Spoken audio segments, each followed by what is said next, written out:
Well, Robbie, I'm excited to have you in studio, man. Yeah, I've been following you for a while now, and knowing that I came on here and the kind of guests that you've had on here, I'm just super humbled. Well, yeah, I mean, we've been trying to work this probably for, a year, maybe even longer. Yeah, exactly. Because we bumped into each other, at Western Expo, I believe, last year, but we knew each other even prior to that. Yeah, so I reached out to you and said, can I get in contact with Braxton? Oh, that's right, yeah. And because I had just had him on the podcast. That's right. And you said, yep, absolutely. Here's his contact information. We have subsequently gone to Braxton, filmed Braxton, amazing guy.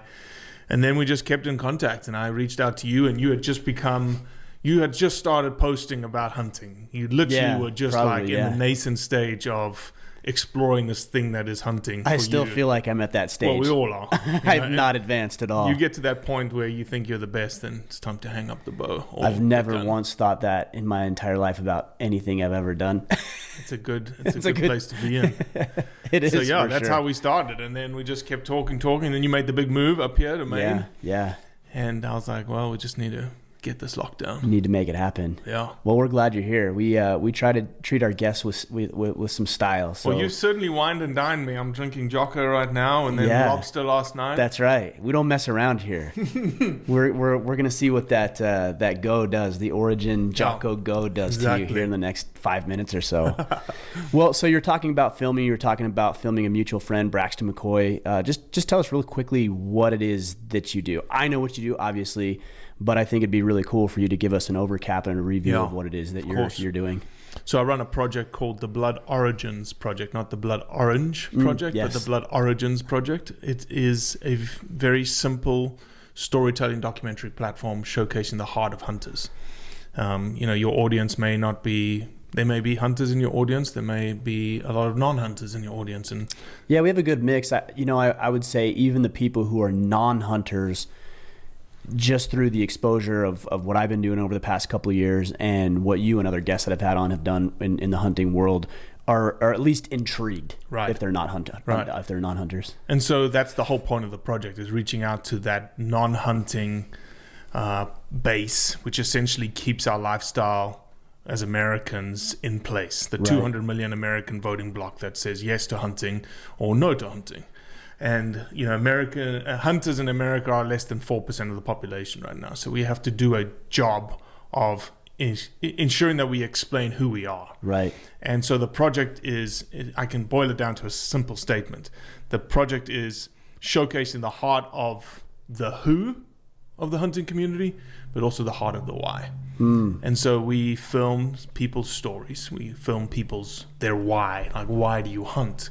And everyone has a story. That's a tagline that we use, because everyone has a story. My story is unique to me on how I was raised and what's essentially in my blood from a hunting heritage perspective.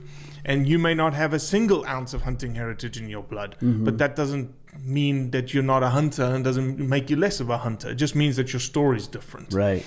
And I would argue that all of us probably have it in our blood at some stage, right? I mean, that is our history, right? Well, ancestrally, that's what I'm saying. Primarily, that's exactly who. It's funny you say that. One of the videos, the second to last video that we just dropped, in my narrative, I said, this woman got bashed for hunting a leopard, and in my narrative, I say, she's getting bashed for what humanity was built on. Which is hunting. Right.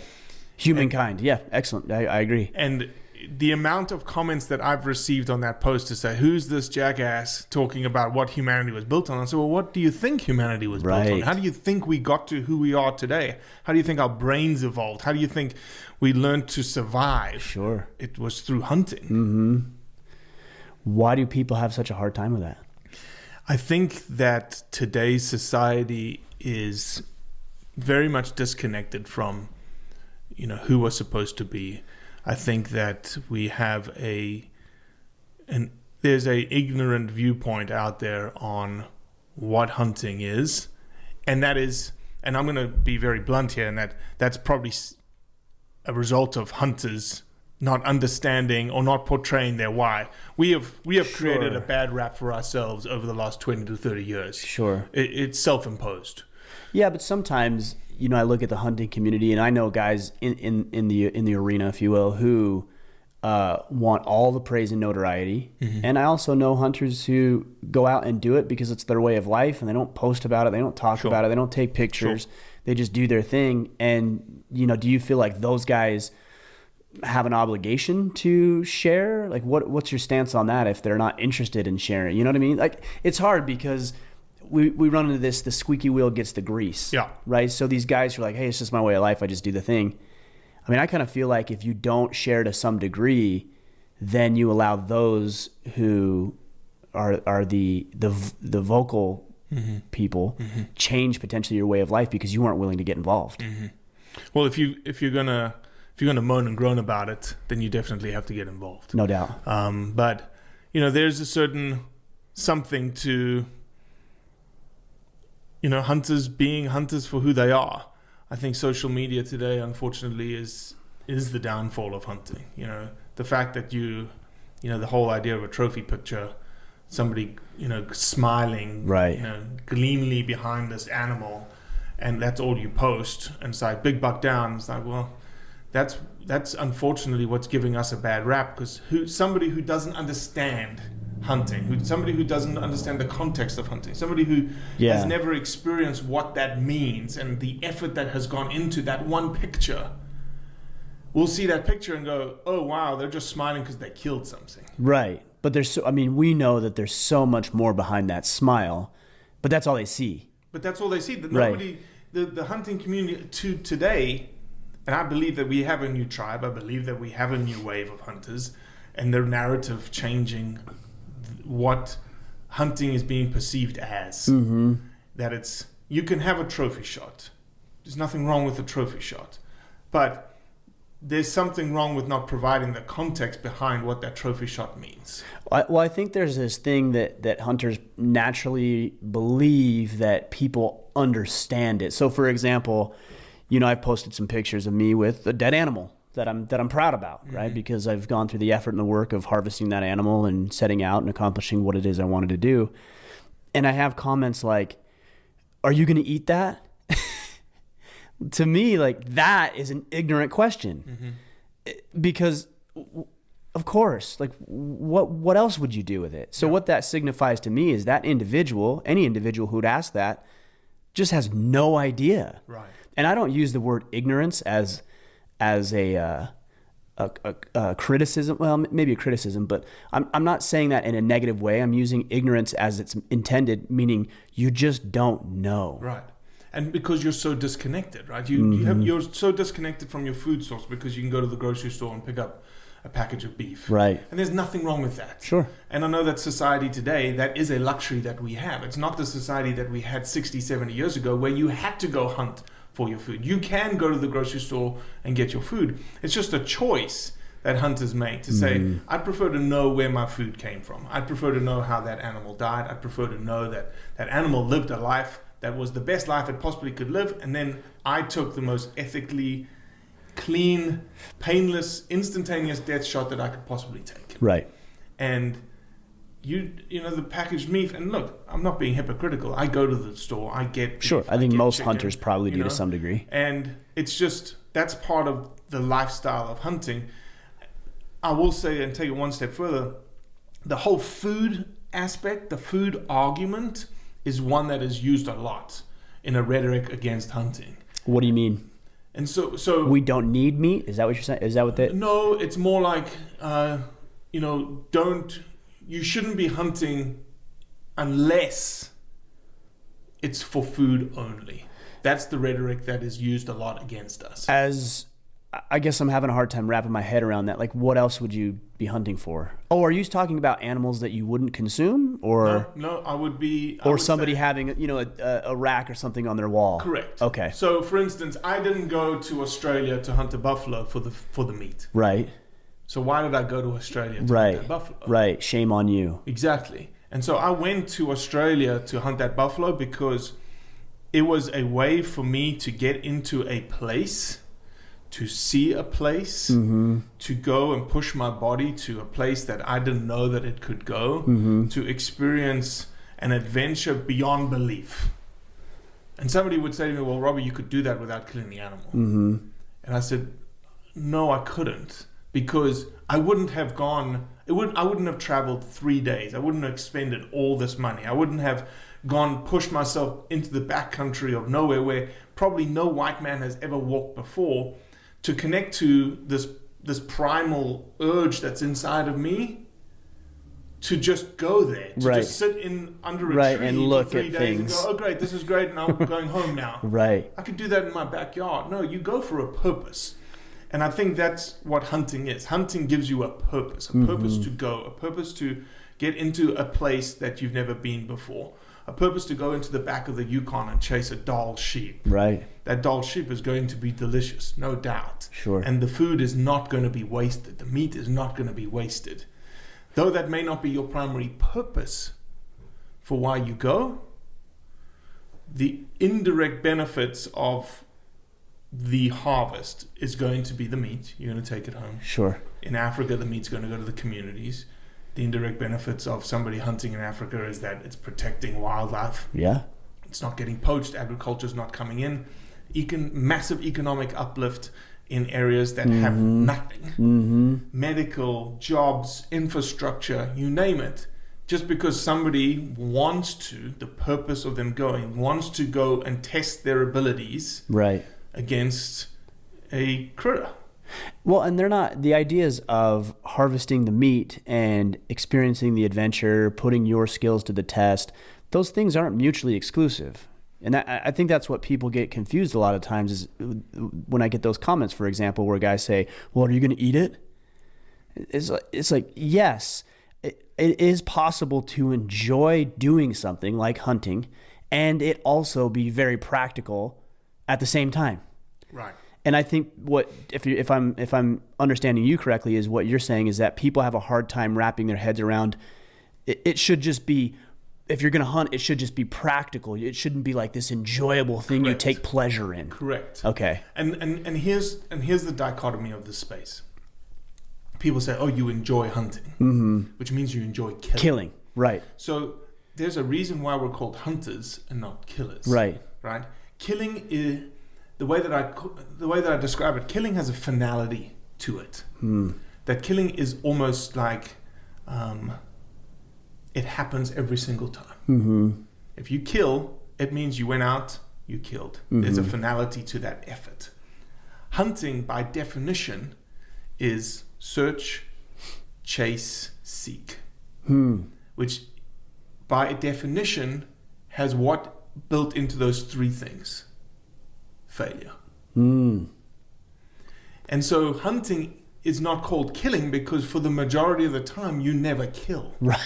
At least for me, And so the odds are higher that I won't, for me, it seems like. Well, for all of us. Right. And I think that's also, we're talking through like fallacies around hunting. That's another fallacy around hunting, that you just go out there. Yeah. First thing that comes You just out, show up you and shoot it. done. And it's done. They just walk out and you kill it. Right. No.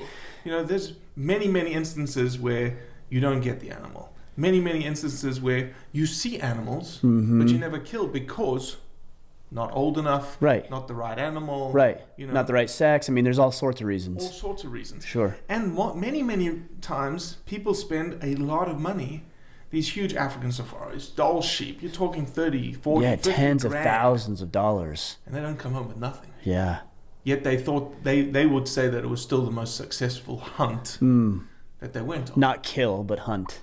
That's interesting. Not kill, Yeah. but hunt. Yeah, I never understood. I never looked at it that way. And so I'll take that rhetoric one step further, and coming back to comments and people, and tying it back to the project. The project. This is the purpose of the project. Is to. It isn't education, but it's more of like this is why somebody hunts. Right. Somebody says, "Well, you guys are you're killers because you want the thrill of the kill." Well, that's asinine. If we're all about the thrill of the kill, why would we spend Right. 50 grand There's significantly to go easier ways to try do that. Yeah. and get an animal? Right. Yeah, there's significantly easier ways to do it. Go down to the local abattoir and volunteer. Right. They're not going to say no. You can kill all you want. Right. Right. But that's not what we're doing. Yeah. That is interesting. And it's, what, so I went on my very first hunt in I believe it was November-ish of 2017. And I remember killing that deer. It's this one right behind me on top here. That's my first deer I shot. And I was just so anxious as I was, lining up my shot and going through breathing and like, okay, make sure I get a good shot here. And finally took the shot. And, I was so excited when I saw the deer, but at the same time, it was this bittersweet moment because I had the excitement of completing my objective, but then you see this majestic animal lying on the ground knowing that you're the one that ended its life. And that for me was a really cathartic moment, realizing that, I wouldn't at that point even like call myself necessarily a hunter, even though I had hunted. But it helped me realize that, I would say that most hunters, they don't overly enjoy the killing aspect. No. It's just part of the process that needs to be done in order to secure the meat and have that adventure. Yeah, and it's, it's 0.5% of the endeavor. And, that moment, and you felt it, it's that like, 10th of a second as your fingers hitting the trigger. It's like, okay, I'm about to do this. Right. Like there's this chasm between life and death that you're in charge of. And, it's not something it's not trivial. Right. You shouldn't take this lightly. And you don't. And that's, I think, one of the parts of who we are as hunters, and as we breed a new tribe of hunters, like my sons, your sons, being very cognizant of, what this means to us, and, being also very cognizant of the fragility of it being taken away from us. Right. Or being taken advantage of, which happens too with poaching and some of these things as well. Yeah, and I think the community, there's again, you're talking about fallacies, there's another big chasm between poaching and hunting. Right. One being legal and one being illegal. Which is funny because a lot of the issues that people have with hunting is already illegal. Like not harvesting the meat. Oh, you should harvest that meat. Well, yes, that's actually illegal not to harvest the animal. You have to. There's want and waste laws all over the US. But people don't realize that. It's like everything that you advocate for is already regulated. And it's actually not only regulated, it's regulated by the hunting community. Yeah. Because I want to sustain something that my children and my grandchildren and so on will be able to do thousands of years from now. Yeah. Yeah, and the hunting community unfortunately has a bad rap of, pointing the finger at each other. Bow hunter's better than a rifle hunter. Long range hunters, we're all hunters. And so the hunter versus hunter hate is something that we're trying to, figure out how to get rid of. And, I like the Bible verse where before you call out the speck in your brother's eye, call out the plank that's in your own eye. Exactly. And I think that's the stance of the project as well. It's like we're not going to call out fellow hunters, but we're going to explain something in a very even-keeled manner to say, or maybe even slide into their DMs and say, hey, that trophy shot where the tongue of the deer is hanging out. Yeah. It's like, man, that was a great buck. Congratulations. But maybe next time, let's clean it up a little bit. Yeah. Or let's, I'd love to hear the story. Right. Tell me more about the story about how you found that buck and how you, what it meant to you. And did you eat it? If you did, how about a picture of you and your family enjoying it? Or you and your friend. It's funny, even being here in Maine, I had a neighbor come over. Somebody had dropped off moose and bear meat on our doorstep about 2 weeks or so ago. And I had an idea of who it was. And anyways, I was out in the field with my kids the other day, and we were sledding down this steep hill we've got out back, and a truck pulls in, and it's my neighbor, and he's like, hey, did you get the package that I dropped off? And I figured it was him, and I said, yeah. He's like, I just wanted to share that with you. That was so amazing to me that he was willing to share his harvest, his effort. I mean, we don't know each other. We've met 3 times since we've been out here, and his willingness to share something he's so proud and excited about is really telling. Well, I think that is a key aspect of hunting, is this communal sharing of the harvest. And that is primal in itself, right? That's what you did. You went out and you That's killed the point. And you drug it back to you the have tribe. The hunters that exactly. So, and here's something you don't see, and it's pretty funny if you think about it.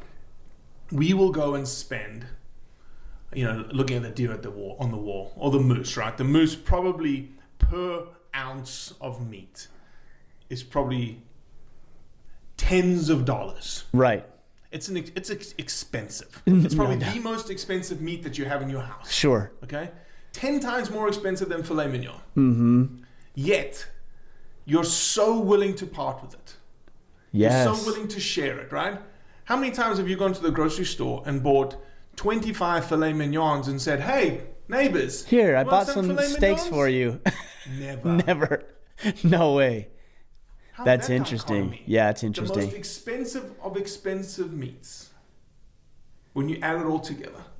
Guns, ammunition, travel, days spent in the field, days spent away from family. Yes, a lot of sacrifice. All that sacrifice and cost into that ounce of meat, yet you're willing to part with it because you want somebody else to share it with you. Yeah, I guess it speaks to the fact that it's more than just the meat itself. It's you want to share the experience. You want to share the story. You want to brag too. Yeah, of course. I mean, let's be real about that. It's storytelling. Exactly. You get to relive the story. Yeah, right? yeah. People, you sit around and you talk about the endeavor and the experience, and you watched the buffalo hunt last night. I did, yeah.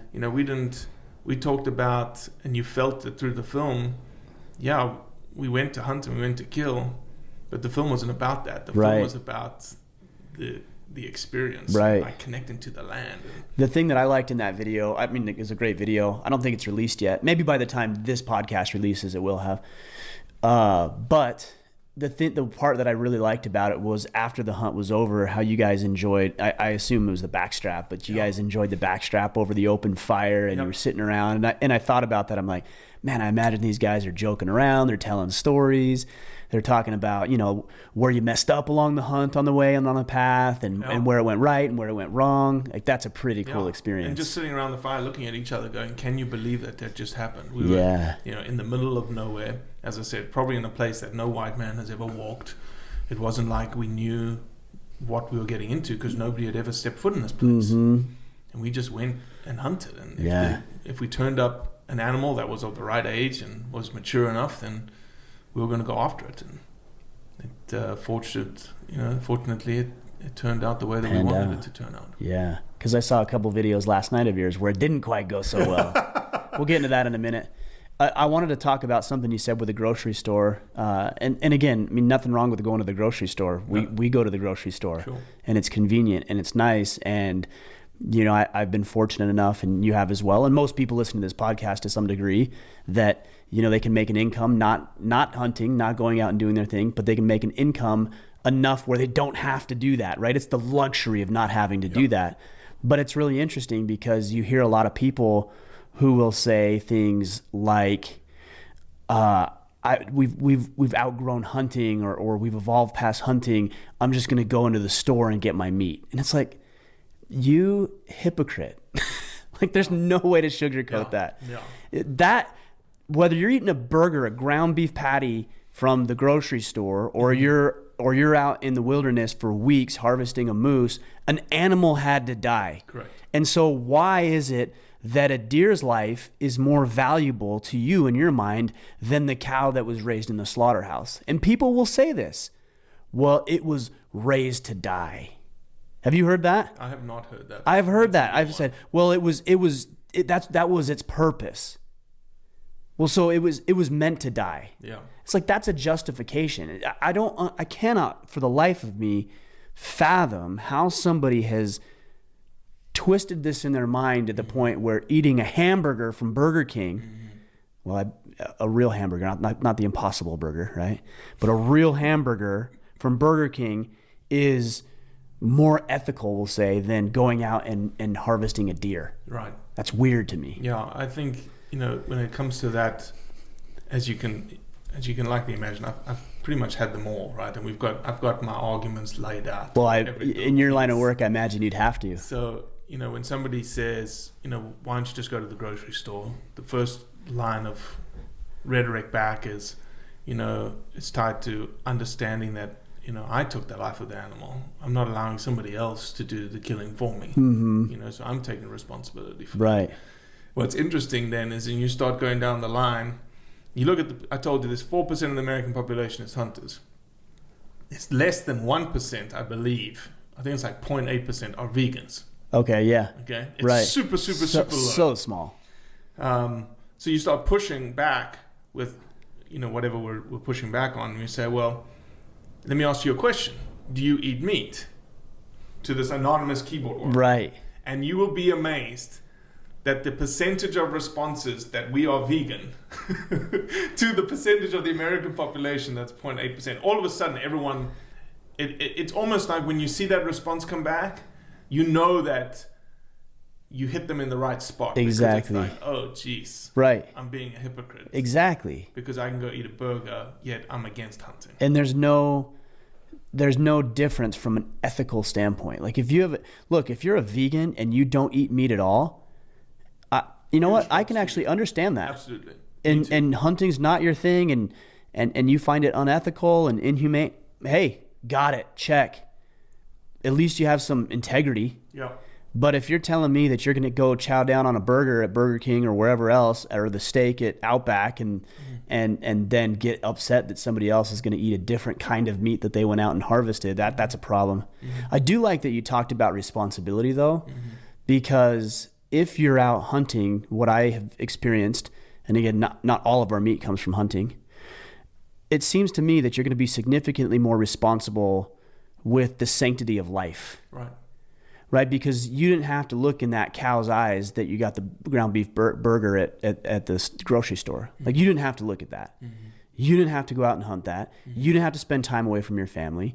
You didn't have to be out in the woods and potentially risk your own health and well-being. Like, you didn't have to do any of that. Yeah. So there's no cost. Yeah. Granted, there's the few bucks you have to pay for it. Yeah. But if you go out on a hunt, there's a cost associated with that. Yeah. And because there's a cost, you're going to take it more seriously.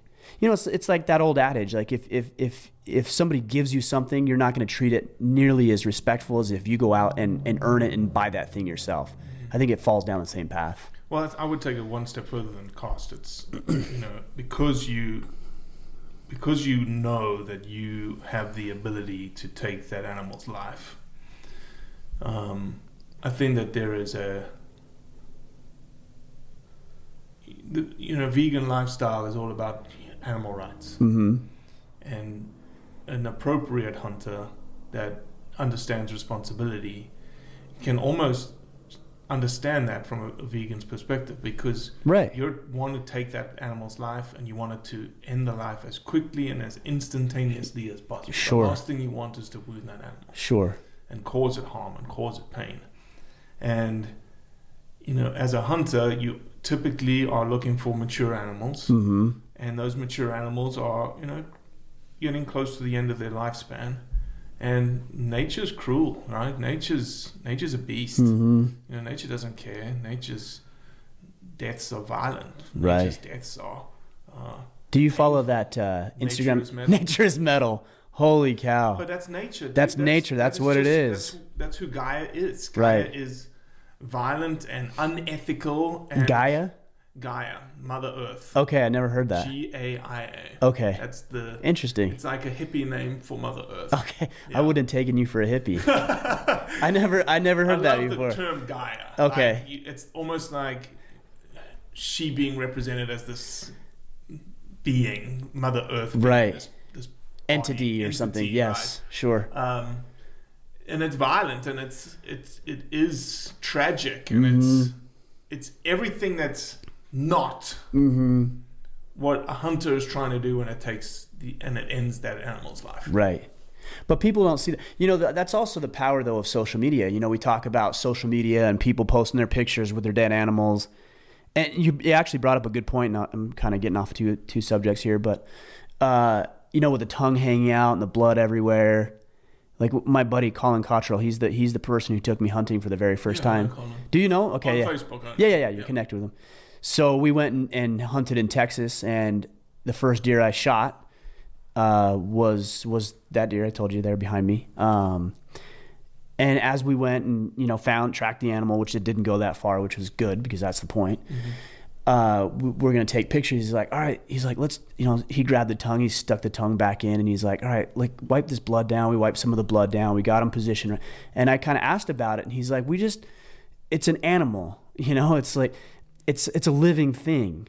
Even though we're going to take a picture because you're proud of what you accomplished and you want to be able to remember this experience, mm-hmm.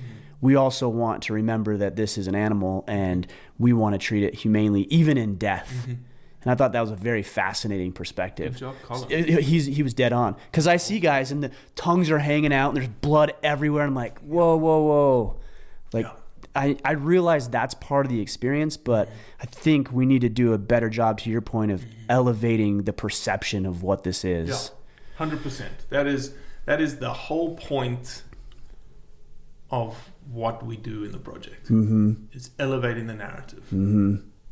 Changing the why around who we are as hunters. Not changing the why, explaining it. Right. Well, that's the power of social media. So what you're saying is, you have these deadheads and people taking pictures, but social media is also powerful because I know that even through my relatively small platform, and we could talk about other platforms like Joe Rogan's, for example, sure. who, through the power of social media, through the power of podcasting and dialogue, and thoughtful, intelligent discussion, even in disagreement, mm-hmm. millions and millions of people have been exposed to the world of hunting in a positive light because of these powerful tools and resources that we have. Yeah, Joe is the central, most influential figure in hunting today. I have no doubt. Yeah, no doubt. And by far, period. He's just... But that's what hunting needs. Hunting mm-hmm. needs these mainstreamers, and I get riled up a little bit when the anti-hunting establishment has all of their mouthpieces. Sure. Huge celebrities, mm-hmm. Naomi Campbell, Trevor Noah. They have all these big celebrity mouthpieces with huge platforms pushing against hunting. I was like, where are our celebrity mouthpieces? Right. And they're out there. They are. They just don't want to say nothing. Well, it's risky for them. It is a risk. And I get it. Don't get me wrong. I'm not trying to, get on that bandwagon. Who I think could actually do a lot of good is Chris Pratt. Yeah. But he's vocal about hunting. He's completely out exactly. there, but he's vocal. He says I'm a hunter. He's okay with being out there saying he's a hunter. Right. If he listens to your podcast, we'd love to have him on Blood Origins. Oh, he listens, no doubt. And not only does he listen, he takes notes. Nice. But no, those are the kinds of guys that we need. The mainstreamers, the Mario Lopez's of the world that hunt, the Von Millers of the world that hunt, the David Goggins now that has started hunting because of campaigns. Has he? I know he picked up a bow. Has he started hunting too? I'm sure it's just inevitable. Yeah. Well, and Jocko Willink, same thing. He had that successful elk hunt several months back. Yep. Same concept. Yep. It is interesting though, because for these guys, you've got to think, with their livelihood and how they make a living and a career and what they talk about and how they reach people. Yeah, it's a risk, and they have to do it tactfully. Because they don't want.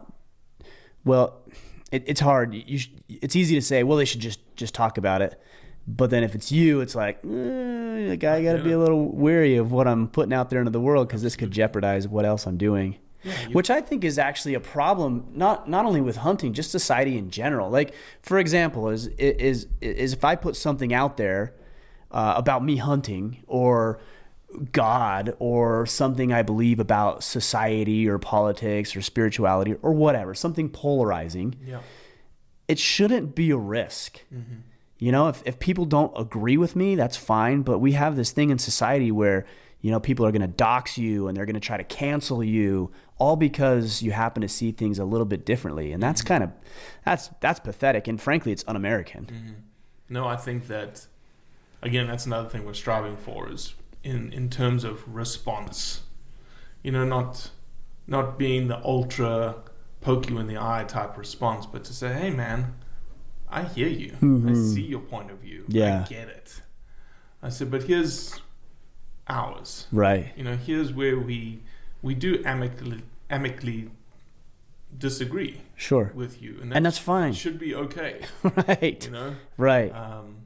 I guess where people have a problem though is, is they just think it's so unethical. And that's one of the hard things, is that there is no objective standard of what is and isn't ethical, right? Like I believe that hunting is completely ethical. I don't there's nothing wrong with hunting in my world, in my perspective, in my mind. Yeah.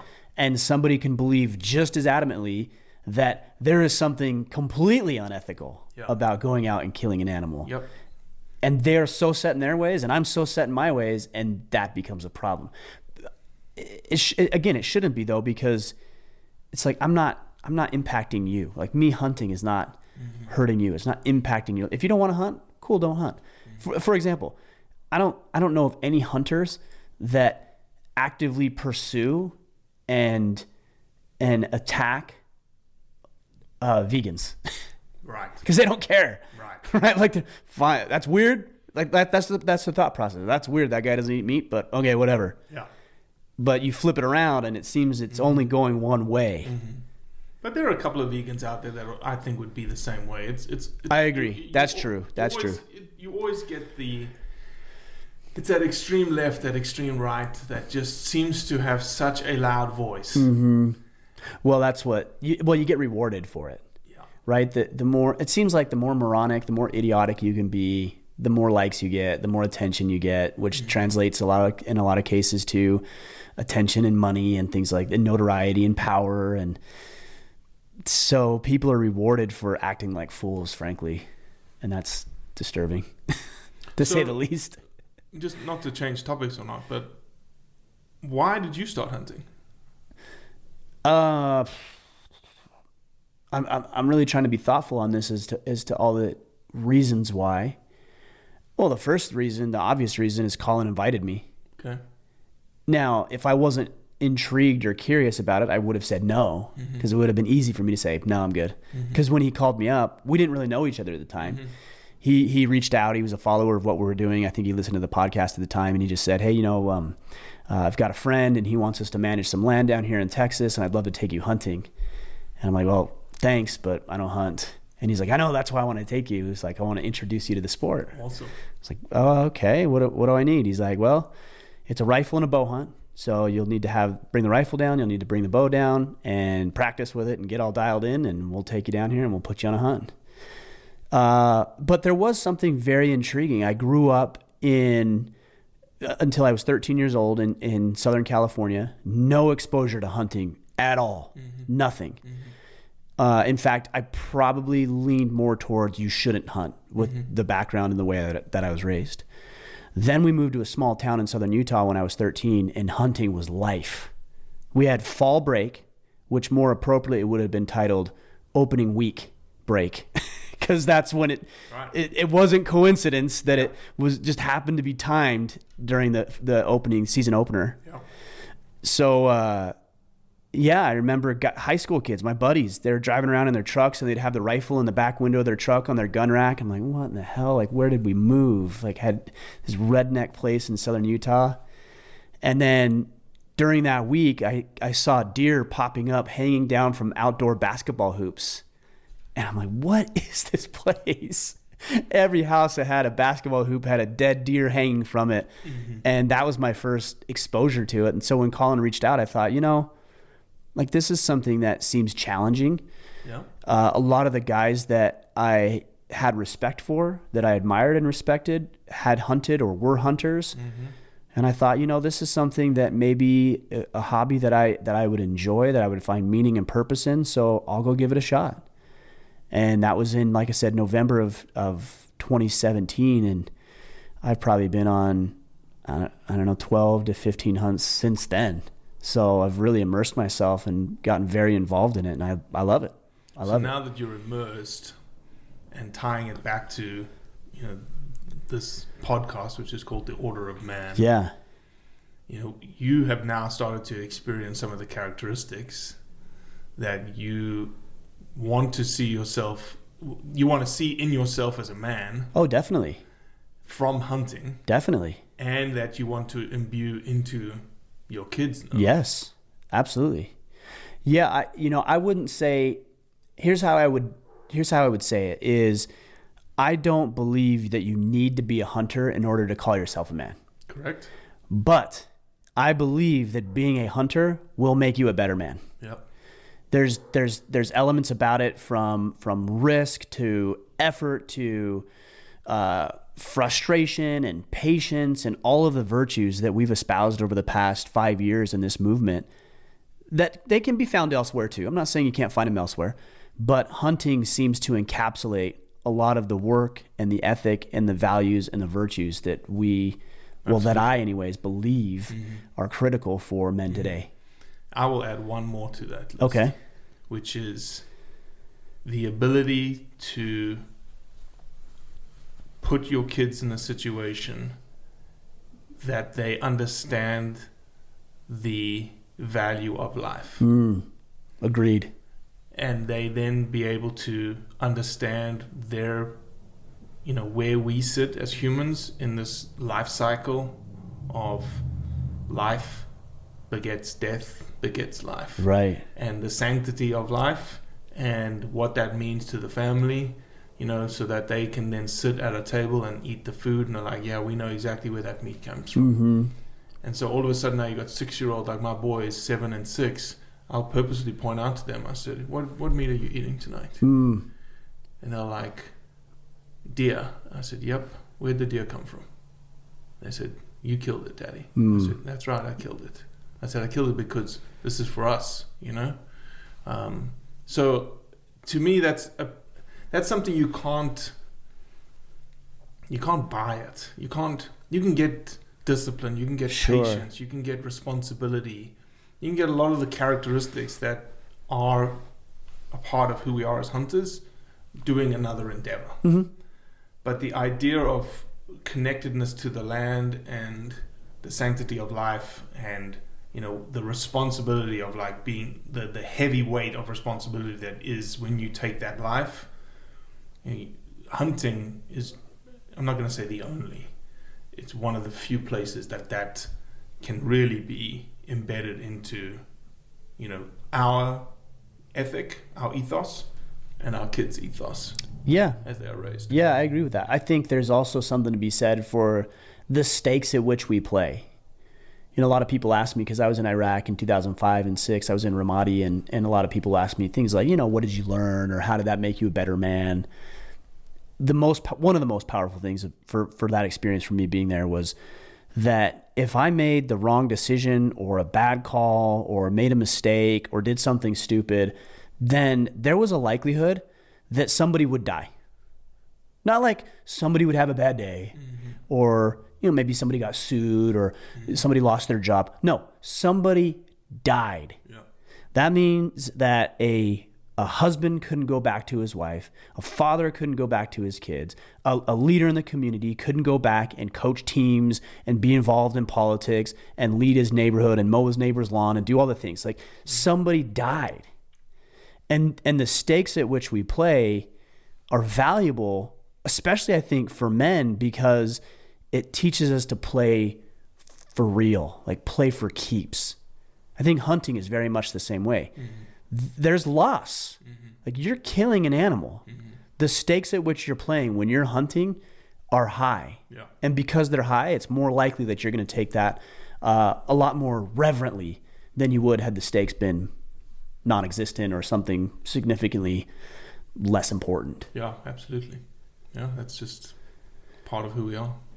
Well, and the other thing that you had mentioned just a minute ago was our role as human beings in the wild, in nature, in this experience of life.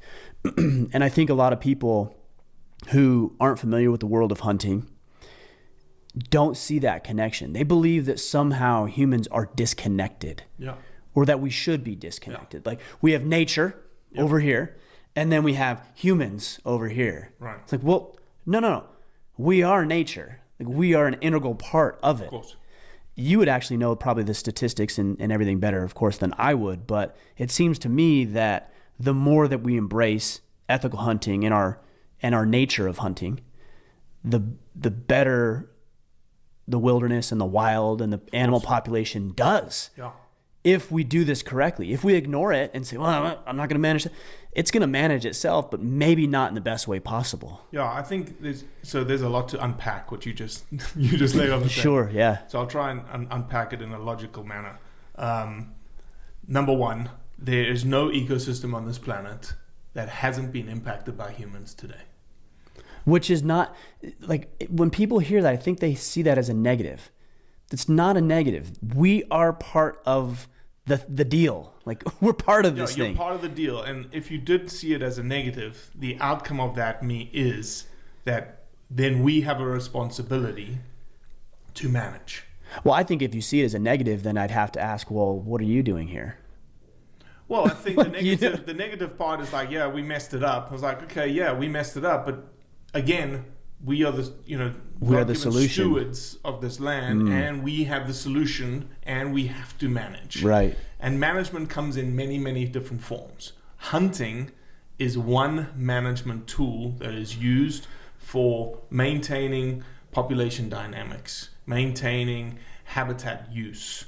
That is just one of the many suites of tools that humans have to manage both ecosystems, habitat, and wildlife populations. If you look across the world, there's a number of success stories of hunting. A lot of people will say, well, hunters caused the extinction of many, many, many animals. Mm-hmm. Well, I'll say it's true, but that was in the 1800s. Right. That was called market hunting.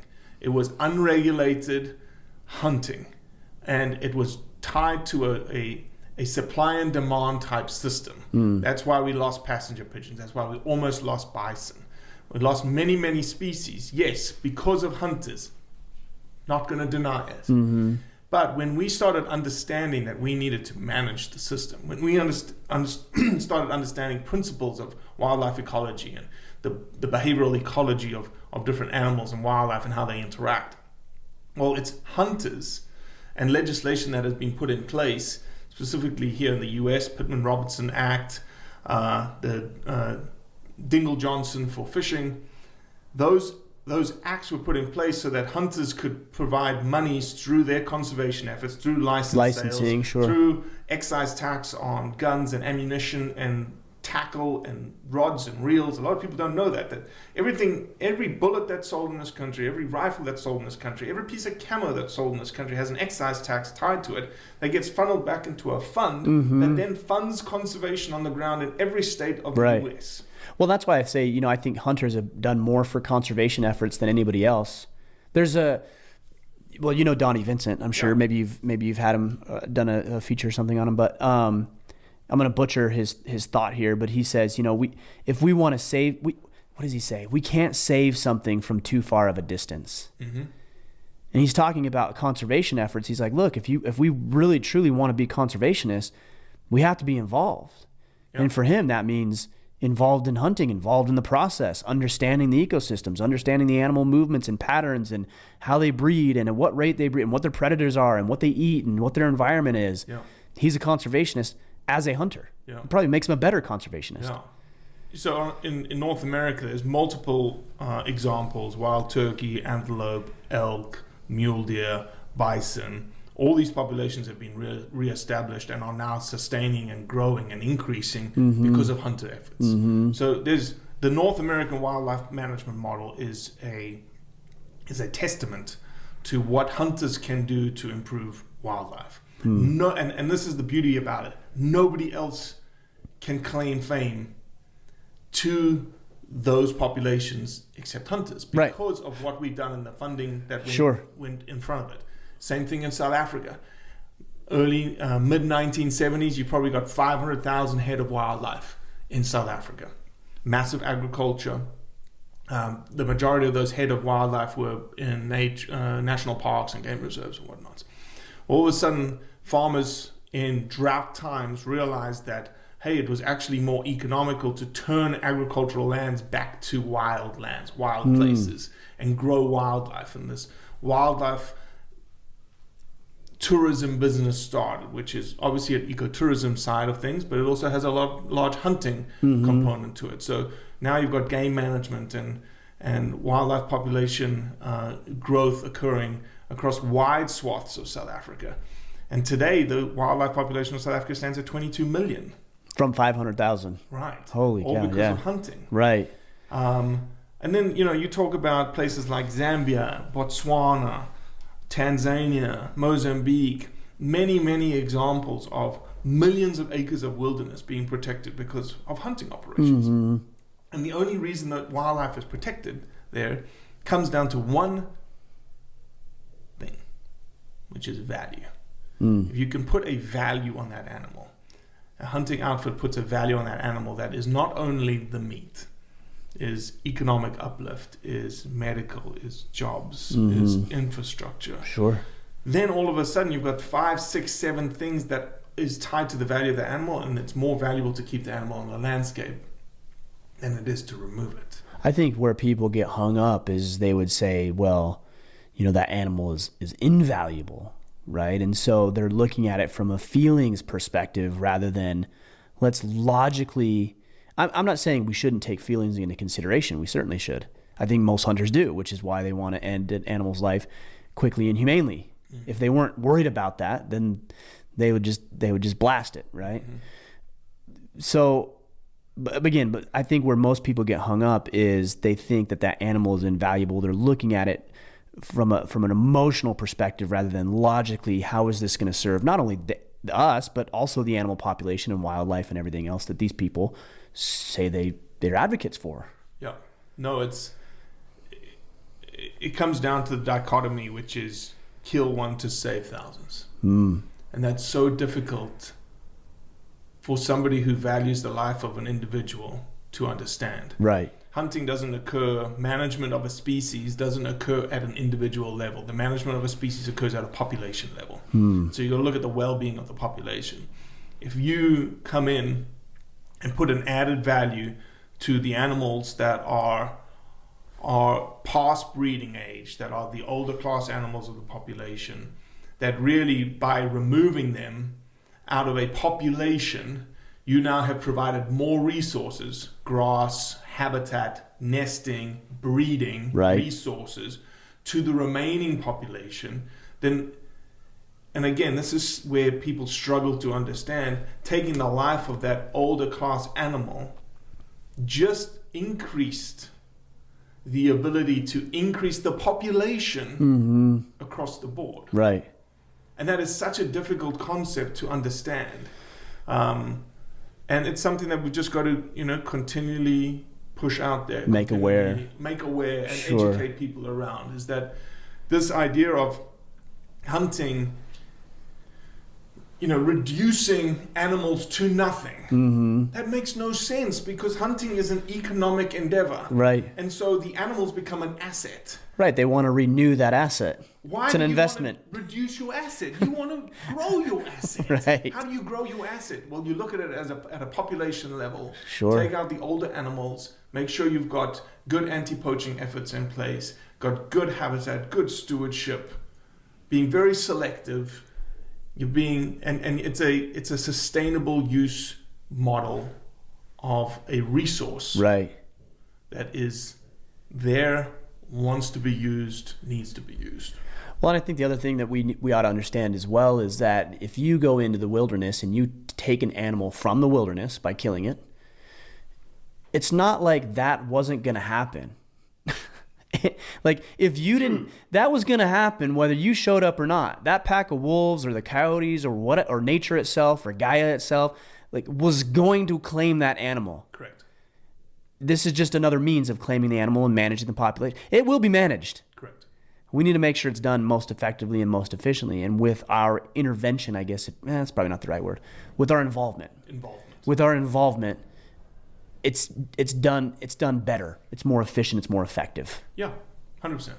Because we are part of nature. We are 100% not separate from part it. of the system. Right. So what's next for you? I mean, obviously you're doing your films, which are really cool. I think we watched half a dozen last night. Yeah. 2 of them I think hadn't been released, or 1 of them hadn't been released yet.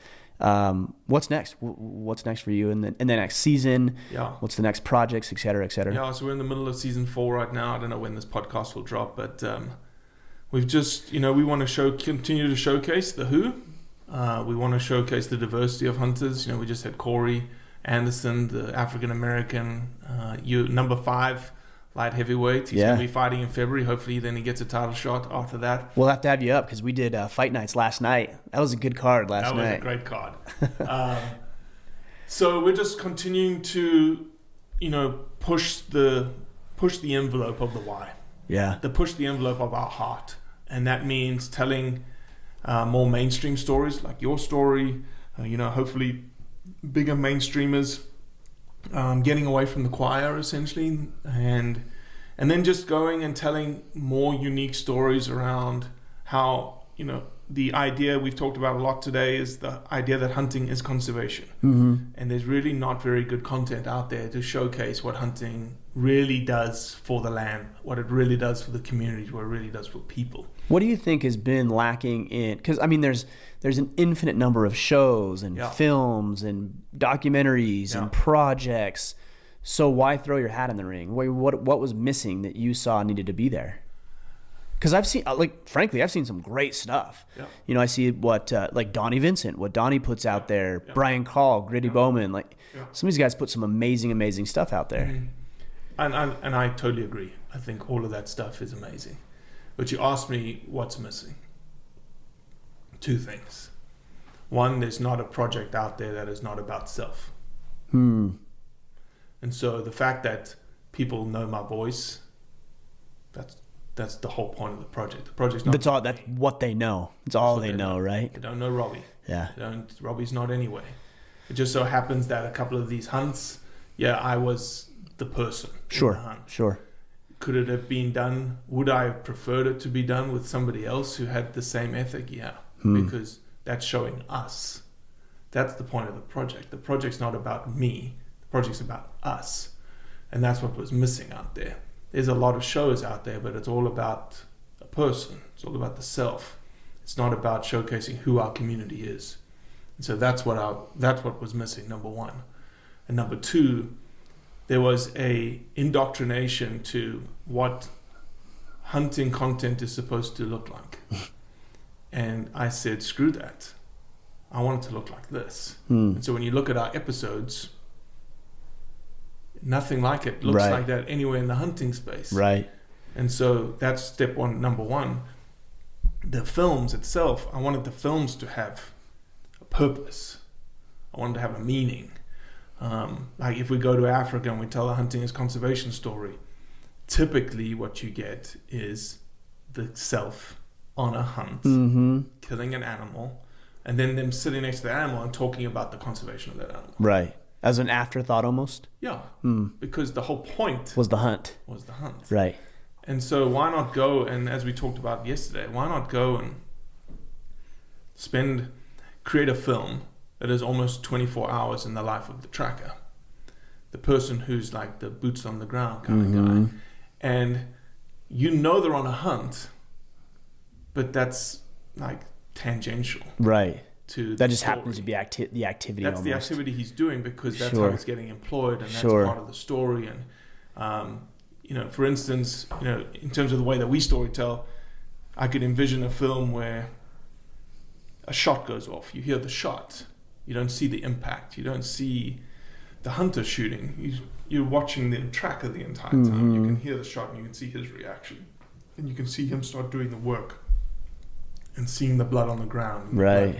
Blood, seeping into the soil and the dirt. And, him getting a part of that meat to take back to the community, village and whatnot. It's really flipping on its head what a piece of hunting content is supposed to be. So that's, to me, why we threw our hat in the arena. We wanted to showcase the heart of hunting, the why. And the why is you and the community, not me. And we wanted to do it in such a way that people are like, oh, this is new. Yeah. Well, I think people are feeling that. I mean, I do. Every time I see what you're doing, that's why I wanted to have this conversation. It's like, this is going to show a different side of things that I think will expose those who maybe have never been exposed to hunting, or at least in a positive light, or seen this side of it in a way that is significant. Now, whether they go on their own hunt or whatever, that may be irrelevant, but at least they see it differently. Well, I think the key phrase that you just had is for those that may not have hunted. Mm-hmm. That's who we're targeting. Right. That's a big difference. That's the huge difference. All of the hunting space pieces are geared for the hunting space. Right. Sometimes it seems like, well, at the risk of sounding crude, just like a big circle jerk sometimes. You know what I mean? It's like, Wow, what an image. Well, that's not exclusive to the hunting community either. Of course not. That happens in podcasting. Yeah. That happens in the entrepreneurial space, right? We're all stroking each other's ego and telling each other how great we are. Yeah. It's like, what about all these other people out here that could be served? Yeah. And I think that's where the value that you bring is that, all right, good. Yeah, we got the hunters, but we don't need to convince them. That's correct. We need to show people who aren't hunters, who grew up in Southern California like I did and never were exposed until they were 13 years old, or would never have had the chance had Colin not reached out to me and said, hey man, let's go on a hunt. Right. Like, those are the people that I think are going to add a lot of value to this narrative, to this important story that you're telling. Yeah. And I would, challenge the people that are, the 3 people that are listening to this podcast, because there's at least 4. There's at least, come on, man, give me some credit. No, it wasn't credit to you. It wasn't credit against you. It was credit against me, because if they've gotten this far. But I would challenge the people that are listening, if they are hunters, to be narrative changers. Like, start thinking more about how you post things and what you say and what it means, because you don't know who's looking. You don't know who's watching. I would also add to that, I know you're going to say have another point here, is reach out, please. Like, if you're a hunter, reach out to somebody who's not, because what you may not realize is that I get so many messages, and I know that I will after this conversation, from men who will say things like, man, I've always wanted to hunt and I just don't know how. I don't know how to start. I don't know where. If you would reach out and hey, to your neighbor, for example, or a guy that you work with, hey, I'm going hunting this week. I know you don't have a tag. Maybe you're not even a hunter, but you might be interested in coming along. Like, I'll put you to work. We'll help you. You're going to pack out some meat with me. You're going to help me look for an animal, and just like come hang out. We're going to camp for 3 days. Like, come hang out with us. Yeah. That would go such a long way in promoting what it is we're doing. Yeah, absolutely. No, you're right. So that's to the hunting community. And I add one more thing. Actually, I'll add one more thing to the hunting community. One of the things that we're starting to do in our project, which is, we can only tell so many stories. Mm-hmm. We can only be in so many places at once. And so what I've started doing is I've started almost opening it up to the general audience to say, everyone has an iPhone. iPhones record amazing videos. Do a selfie. Send me your selfie. And we're calling it This Is My Why.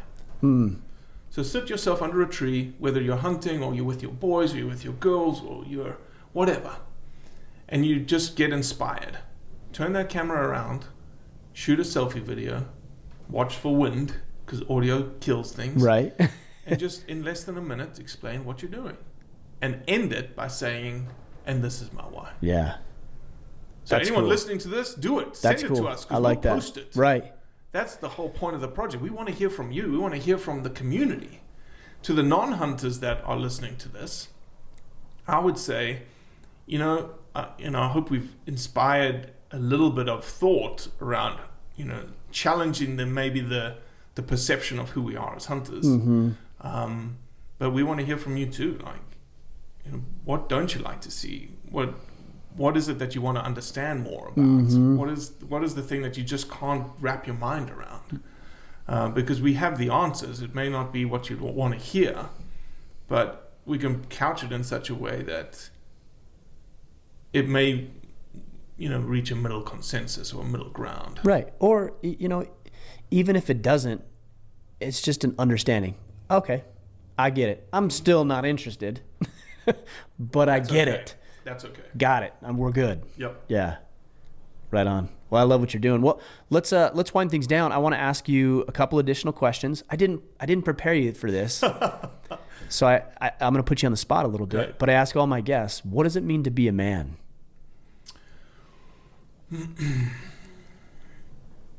I think what it takes to be a man, I'll couch it in being a husband, a dad, and then a man. In being a husband, it means, and I think all three is tied to sacrifice, understanding that there is change involved in who you think you are, and that you have committed yourself to a partner that, and I'm struggling here because I'm right in and we talked about this, I'm right in the middle of this kind of thing, that you've got to sacrifice what you think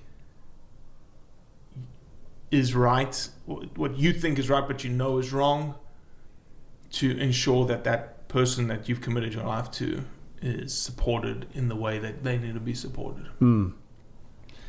For being a dad, it's something, again, I'm struggling with right now, is sacrifice of this idea of work-life balance and being there, being present, and making sure that they're getting the characteristics that you want them to have as men when they grow up. And then as a man is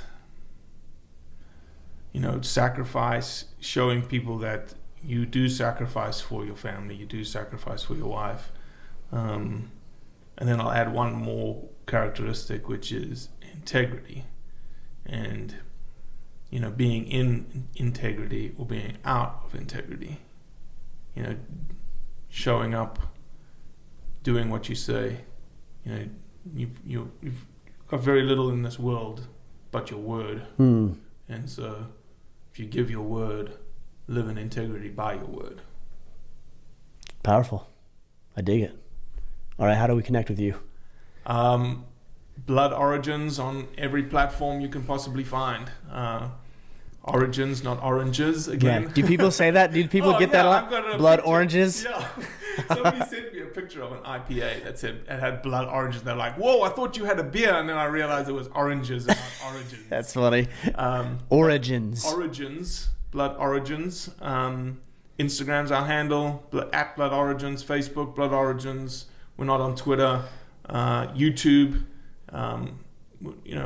We're pretty much everywhere. Just type in Blood Origins into Google and you can find all of our episodes. I think we're up to like 38, 39 you guys are cooking. Yeah. Stories now.